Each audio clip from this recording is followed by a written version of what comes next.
dito ako sa Manila Airport. Habang naghihintay ako ng connecting flight to Iloilo, mamamasyal muna, ikot-ikot muna tayo dito. Mga chocolate. Tingnan natin kung magkano.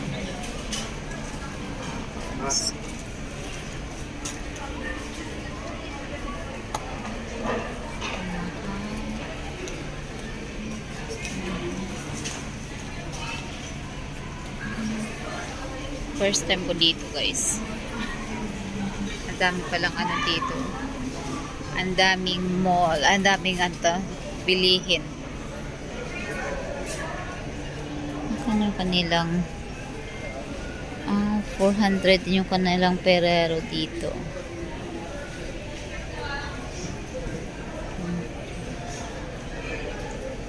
$119.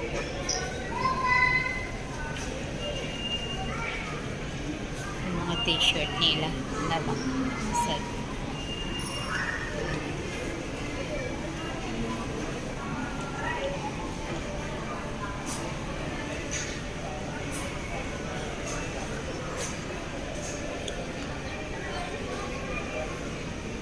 Ganda din pala dito.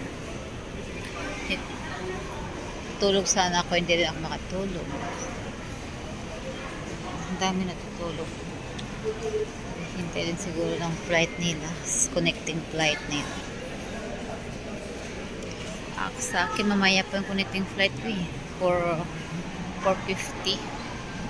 Ang haba ng oras nang hinintay ko dito sa airport ng Manila.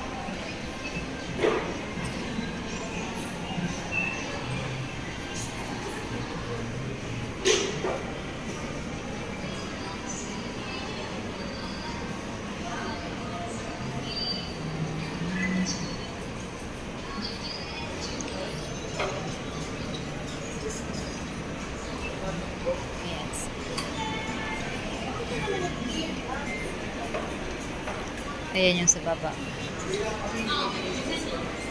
Nag-check-in na sila.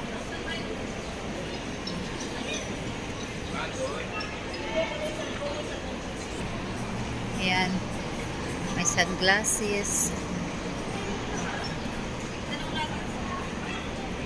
Pili na lang ako ng kape. Naantok ako na, hindi naman ako makatulog. Magkape na lang tayo, guys. May miniso din sila dito. Magkano kaya? Wow. 5,000. Tingin ako paano makakain dito. Gusto kong maghigop ng sabaw. Ano ba yan dito?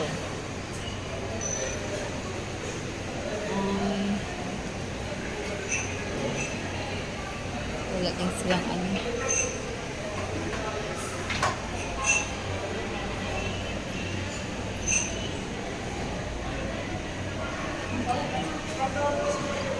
Ano ba yan?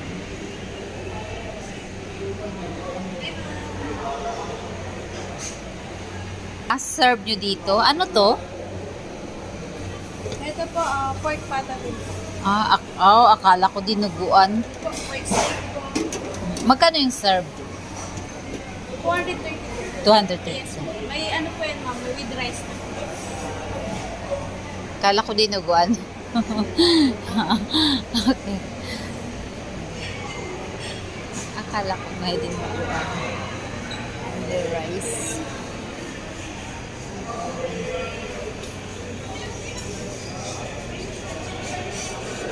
Gusto ko maghigop ng sabaw. Puro naman beef. Okay, chance. Ano yung dito sa Cortez? Ayaw ko. 158. Ang mamahal na mga bilihin dito. 82. Diyos ko yung dab nila isa. 82. Double price sila dito kaysa Singapore. $1 sa Singapore yung dab na ganyan. Yung dab na bar, guys. So, Singapore $1. Double price sila dito. Ay, ito pala may nilaga. Tingnan ko kung anong nilaga yan. Beef stick. Beef ata.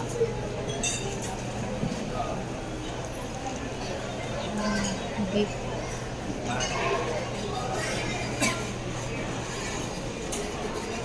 Ay, ano yung nilaga ninyo dito? Beef? Ah. Sinigang Magkano yung serve nyo? Ng sinigang? kasama na candy. Walang drinks. Kanin lang with drinks. Ask ko muna yung kaibigan ko kung gusto niya kumain.